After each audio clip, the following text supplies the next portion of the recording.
welcome to the Ace Capone Show. I am your host. Welcome back. Before we get started, as always, hit that bell for notifications, subscribe, comment if you like, spread the word around. If you want to contribute, the Cash App, Buy Me a Coffee, and PayPal are listed down below. Right now, we're going to jump back into it. Donald Trump stood up to the lamestream media the other day. They were talking about a video of Democrats, and it was of a spinoff of The Lion King, and it depicted many politicians as animals. This isn't a new video. I've seen it before, and it's just a Weembo way, well, whatever that song is. The Lion Sleeps Tonight. And it's just putting different faces on. You know, you got Hakeem Jeffries, you got the Obamas, you got Schumer, you got Pelosi. They're all different animals. But just leave it to the left, these people who hate everyone to be offended by everything. They don't care if you call, Trump supporters dumb, Walmart shoppers, racist, xenophobes, homophobes. If you say they're Nazis, you say that they're the enemy of the state. The labels go on and on and on, but they're not offended. And the media doesn't say, hey, you know what? That's not right to be running around saying things about half of the country.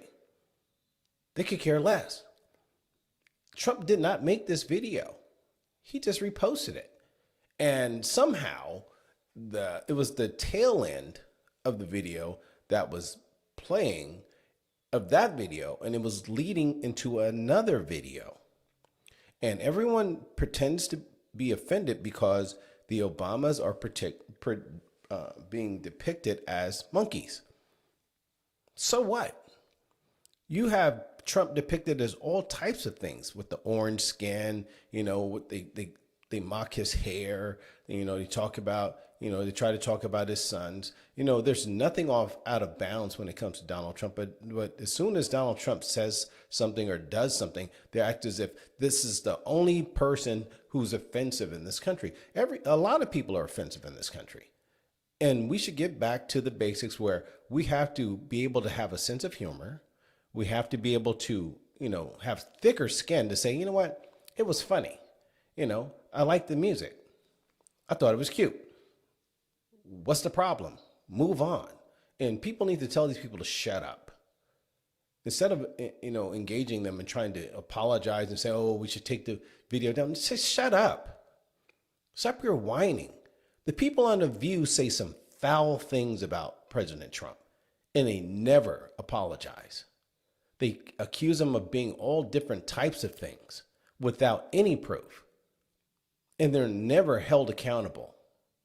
But as soon as Trump says something, or there's a video, you have the media, what, are you going to fire the staffer? No one got fired in Joe Biden's administration. And Joe Biden basically offended half the country when he came out posing as a devil in that red background, and with the military, with people standing at guard like a dictator. No one said, hey, man, that was offensive. Why did you do that? And why did you go out and talk about Trump supporters as being enemies of the state? That sounds like some German propaganda. But they said nothing. But let's get into this story. President Trump refuses to apologize after racist Obama AI video. It's racist. Everything's racist. President Donald Trump on Friday declined to apologize for an AI-generated video, which he did not make, depicting former President Barack Obama and former First Lady Michelle Obama as apes, that was posted to his Truth Social account before later being deleted. Who cares? Trump addressed the controversy during a press gaggle aboard Air Force One while traveling to Mar-a-Lago. Asked whether he planned to apologize for the post, Trump said he would not. For what? He didn't make it. It was just a post. I didn't make a mistake, Trump told reporters.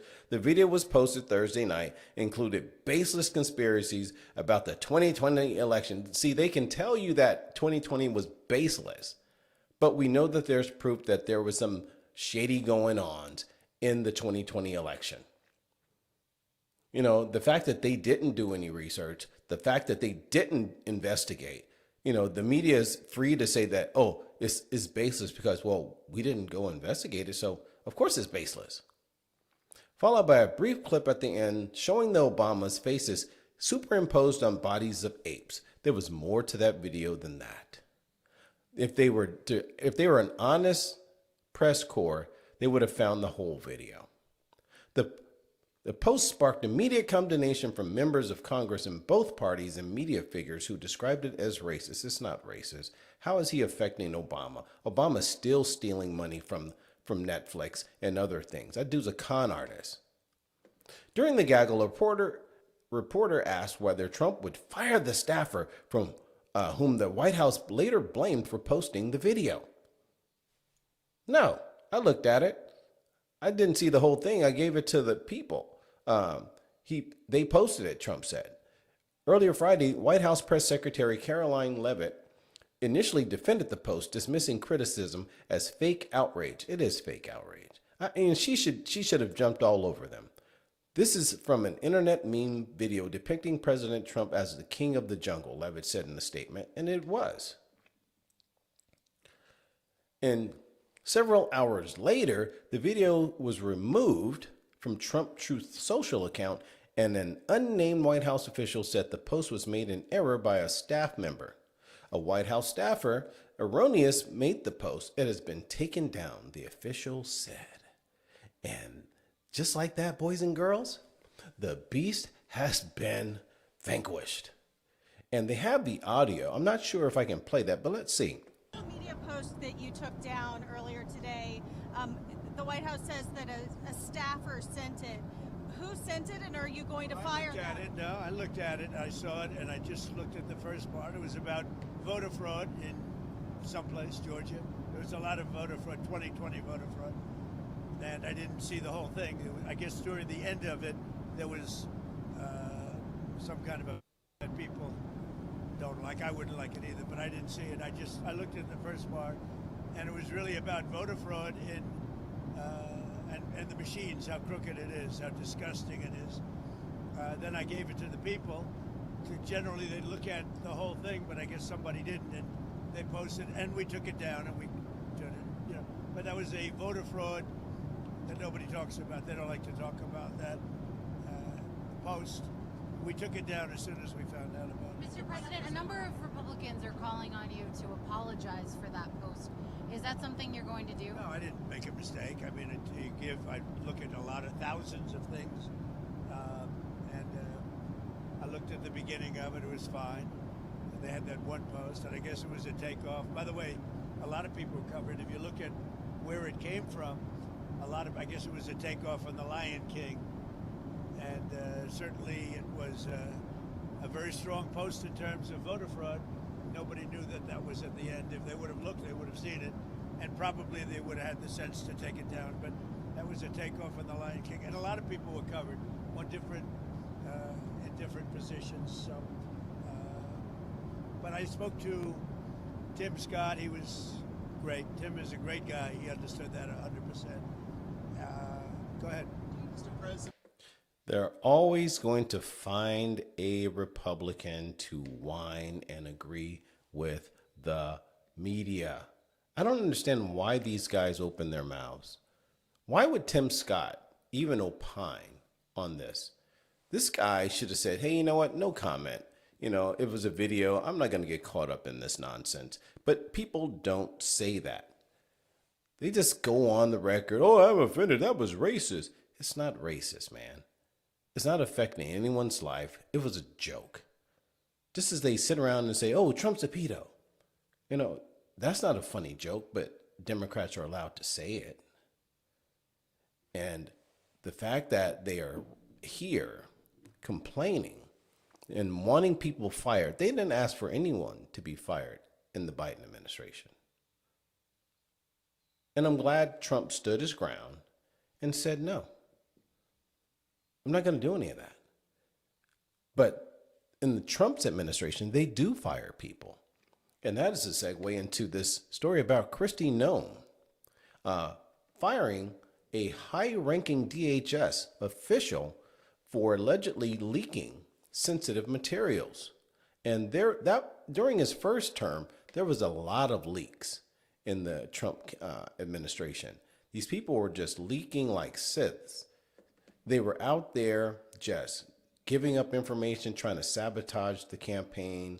Anonymous sources, they're always anonymous because they're cowards. But the fact of the matter is that these people were able to get away by saying things, never putting their name on the line. And it's about time that someone gets fired for this stuff. The Supreme Court has this issue. They're having these people sign NDAs.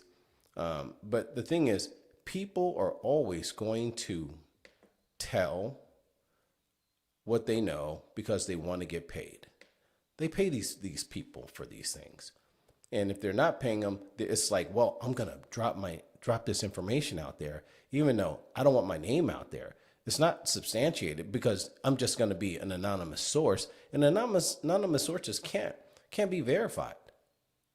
It's sort of like the whistleblower in the impeachment. They didn't tell you who this person was, and they got the information wrong. So it was a lie, but they still ran with it anyway because, it was a whistleblower. We have to protect them. But it was a lie, but we still have to protect them. So the Democrats get you coming and going. In this story, the Department of Homeland Security has fired a senior official with the U.S. Customs and Border Protection after determining the employee was allegedly leaking sensitive information to the press, sources told Fox News Digital on Thursday. The official, whose name has not been released, was reportedly escorted out of the CBP office in Washington, D.C. after DHS discovered the alleged unauthorized disclosures, according to multiple department sources. As DHS law enforcement faced an 8,000% increase in death threats, leaking law enforcement sensitive information is abhorrently dangerous, a DHS spokesman told Fox News Digital. DHS is agnostic about your standing, tenure, political appointment, or status as a career civil servant. Meaning they take anybody. They don't care, We will track down leakers and prosecute them to the fullest extent of the law. And that's not saying much because this DOJ hasn't put anybody in jail. Now, I am just thoroughly unimpressed with Pam Bondi. Let's look at how the Democrats do it. They indicted the president. They sent him to Georgia. He was arrested and fingerprinted and released. He was then brought up on charges in New York and in Florida. They don't play. They threw all the January 6th people in jail, those who were there, people who were just taking pictures, grandma and grandpas were thrown in jail, people who weren't there were thrown in jail, and, anyone that was sympathetic, basically you were censored online. They go after everyone. They don't care about public opinion. They don't care if they're right or wrong. And they are definitely wrong for throwing these people in jail. But they will do it without a blink of an eye. And they won't look back. Under the Trump administration, they have to jump through hoops. They have to do this. They have to do that. These people are not prosecuting. They don't understand. You have to punish these people, or trust me, they will come and get you after you are out of office. And I don't think but I would have gone with Matt Gaetz, but they ran him off. But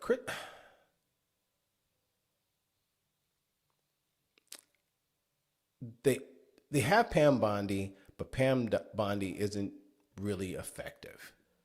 They ought to have these people out there doing their jobs. Just like Comey.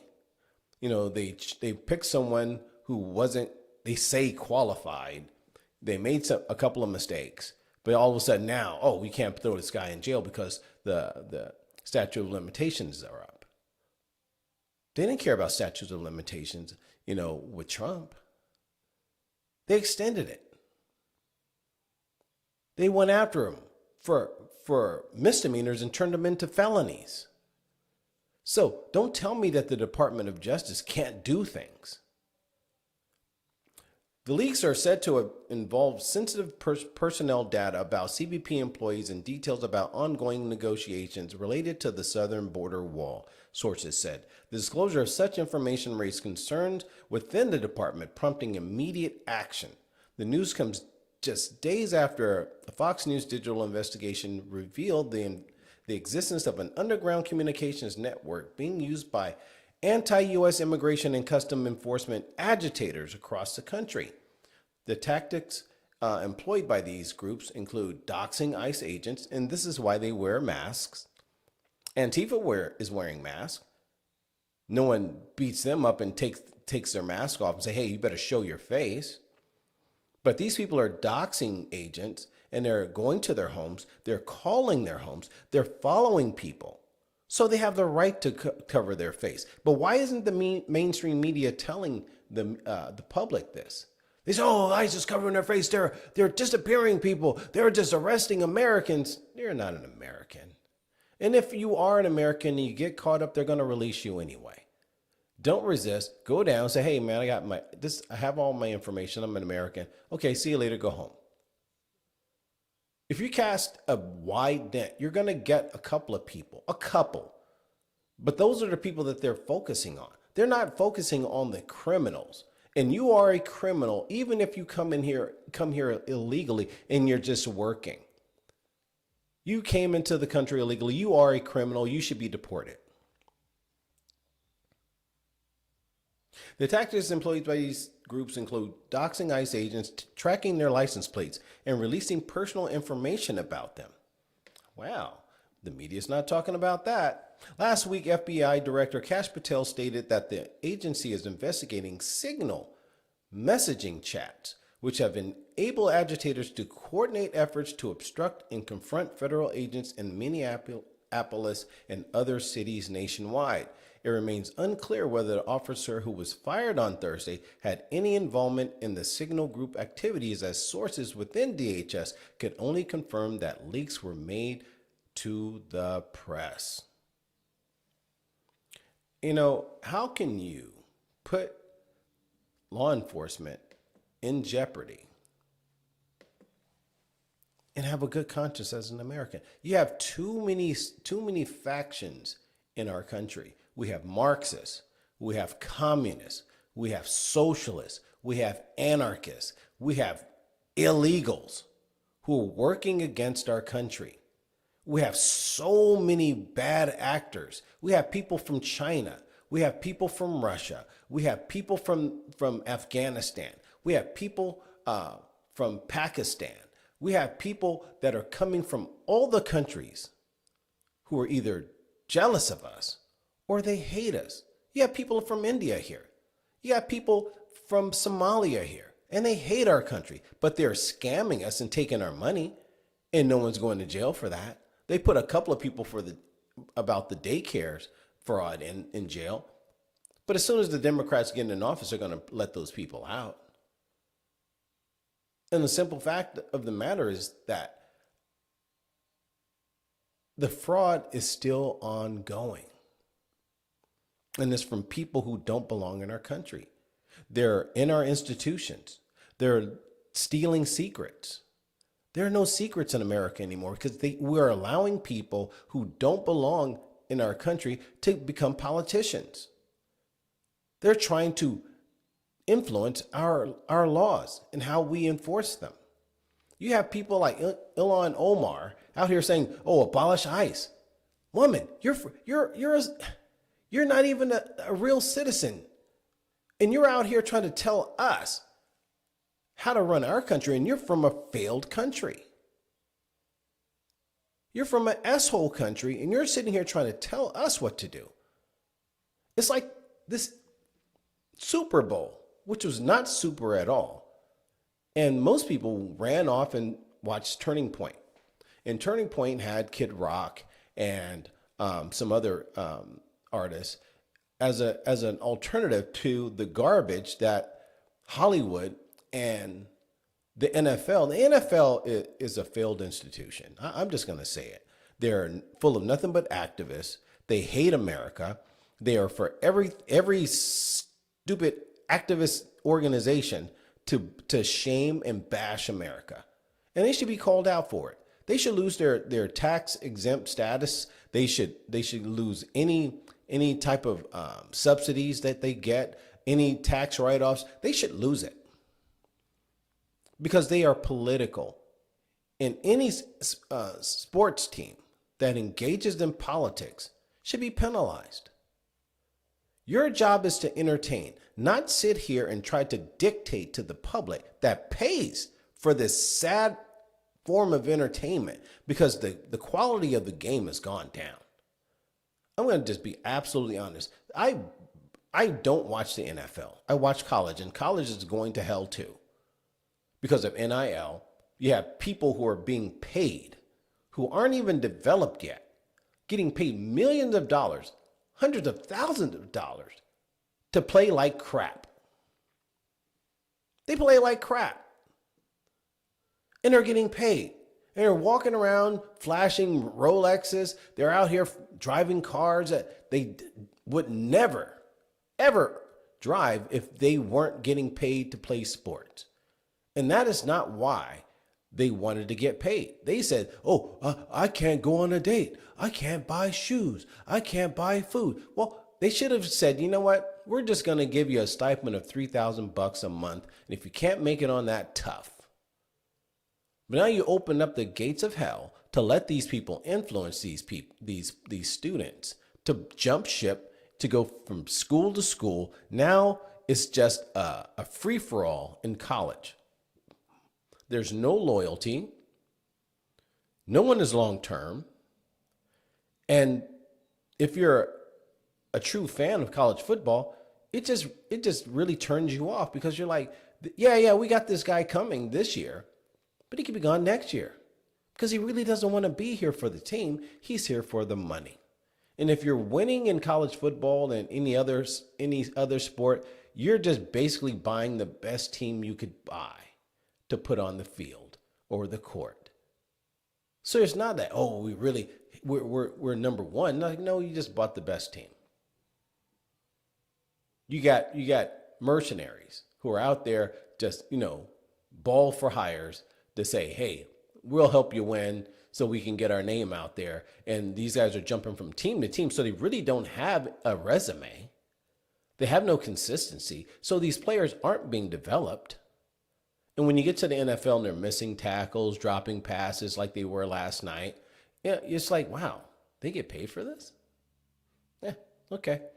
Quarterbacks that can't read defenses, who can't move out of the pocket, linemen who can't block. The game stinks, man. I'm just going to tell you, the game stinks. That's why I don't watch it. I watch the Super Bowl because it's just one of those things that you're like, hey, the Super Bowl, got to watch. It's the last game. But as far as the Trump administration is concerned,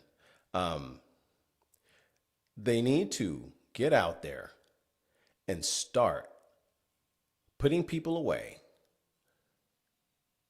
Some prominent people, not just the low level guys. They need to get these higher level guys and who are skirting the system, and making them examples to say, hey, you know what? We're not going to take it easy on anybody. If you break the law, no one is above the law. That's the mantra of the Democrats. No one is above the law. So if no one's above the law, then, well, you know what? Some of you guys need to start going. You got to go. And until Trump does that, and until, you have Bondi doing these things, they're going to be taken as jokes. Just absolute jokes. They did pass legislation the other day saying that in D.C. that, minors can be charged as adults. And you're not going to wait until you're not going to have 25-year-olds charged as minors. You're going to have minors from 18 to 25 being charged as adults. And I think that was good because you got to have some teeth in the law to deter these criminals from running rampant on our streets. If they understand that, hey, I can get some real jail time, maybe they won't commit so much crime. So, but as far as arrests, we have Kash Patel, and he made an announcement saying that the Benghazi ringleader, after a decade-long manhunt, has been brought to America. And a major breakthrough for the U.S. counterterrorism efforts, the FBI has captured Zubair al-Bakush, an alleged ringleader in the 2012 terror attack on the U.S. consulate in Benghazi. You remember Benghazi with Hillary Clinton, which killed 4 Americans, including Ambassador Chris Stevens, Attorney General Pam Bundy, FBI Director Kash Patel, and U.S. Attorney Jeanine Pirro announced the arrest Friday, saying that al-Bakush is now in U.S. custody and facing multiple federal charges tied to the deadly assault. Bondi said the Justice Department has charged al-Bakush with murder, terrorism, and arson stemming from his alleged orchestration of the Benghazi attack that shocked the world on September 11th in 2012. Bakush will now face American justice on American soil, Bondi said. We will prosecute this alleged terrorist. I don't like words like alleged. If he's a terrorist, he's a terrorist. Come on. Everyone has it's this qualification of things. If you went to go arrest the guy, why are you calling him an alleged terrorist? Anyway, to the fullest extent of the law, let this case serve as a reminder. If you commit crime against the American people, that should be Democrats and any other politician, whether it's a Democrat or Republican, anywhere in this world, President Trump's Justice Department will find you. It might not happen overnight, but it will happen. You can run, but you cannot hide. Officials confirmed that al-Bakush was apprehended overseas and transported to the Eastern District of Virginia, where he will face trial. Patel declined to reveal where or when the arrest occurred, citing operational sensitivities surrounding the classified mission that led to his capture. I don't understand why they want to ask those questions. If you don't need to know those questions. You're basically compromising, future projects or missions. If you sit here and ask people, how did you do it? None of your business. Just know that we got the guy. Does it matter? I'm extremely thankful to the CIA Director John Ratcliffe and our other law enforcement partners for making sure the world knows that if you kill an American citizen in an act of terrorism, we will hunt you down, Patel said. Under President Trump's leadership, we have the resources to take the fight across the world, and we're doing it. Patel credited the president for re-energizing interagency coordination between the FBI, CIA, and the Department of Defense, adding that al-Bakush's capture followed months of intelligence work and cross-border cooperation. Somebody's going, and that's a good thing because, the winds need to come. The winds need to come. And we need to get rid of some of these domestic terrorists. They need to stiffen up the penalties on these illegals. And I just think that people don't understand. America takes in 1 million people a year. And one of the reasons is that we don't produce enough children in America. Our birth rate is very low. So as we promote feminism, which is deadly, and homosexuality in this country, which is deadly, because nothing comes from those those ideologies, but death. Women waste their youth and their virtue and become old maids and let their eggs fry, and they can't produce. And then they're all bitter because, oh, I should have had a family. And some of them are so arrogant and so brainwashed that they say, oh, I didn't want a family. Then die alone and buy yourself a dog. But then they go out and start to push the propaganda to younger girls saying, oh, your frontal lobe isn't developed. Who cares about a frontal lobe? Men aren't looking for frontal lobes. They're looking for wives and mothers to build a family. They're not looking for equals. They're looking for someone to be a mother and to be a wife.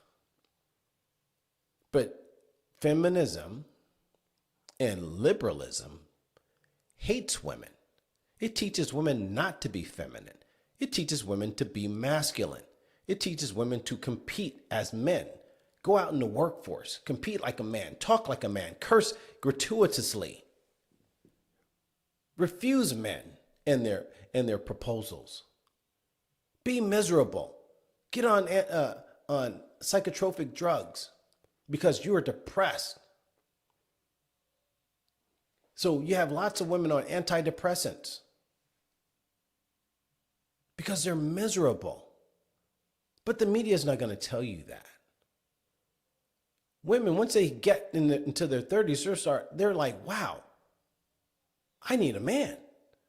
But you have used up your youth. You have all this trauma. You have all this baggage because many of them have been with multiple men, piled on lots of trauma, lots of bodies, added children to the equation, which is a turnoff to many men. And then they're saying, oh, they should take me as I am. I'm sorry. You don't go to a restaurant and the waitress or the waiter brings you a half-eaten sandwich and says, there you go.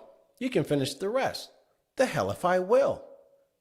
You're going to get me something nice and tender and something that's desirable. You're not going to send me something used and washed up and expect me to pay full price and eat after someone else has already destroyed it. That's an insult. And why should men work hard to accept leftovers? Because women choose to be leftovers. People aren't forcing them to make these decisions. They make those decisions on their own out of bad information. But nonetheless, they make those decisions on their own. And they get stuck in their realities and they resent everyone because they made bad decisions. You don't jump out of relationships.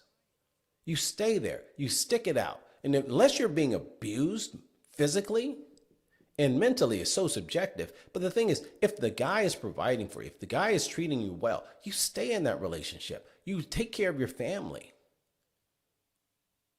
And all this, oh, I'm just going to get out in the dating market and jump on the apps, and you're just going to date guy after guy after guy and get used and pile up more trauma.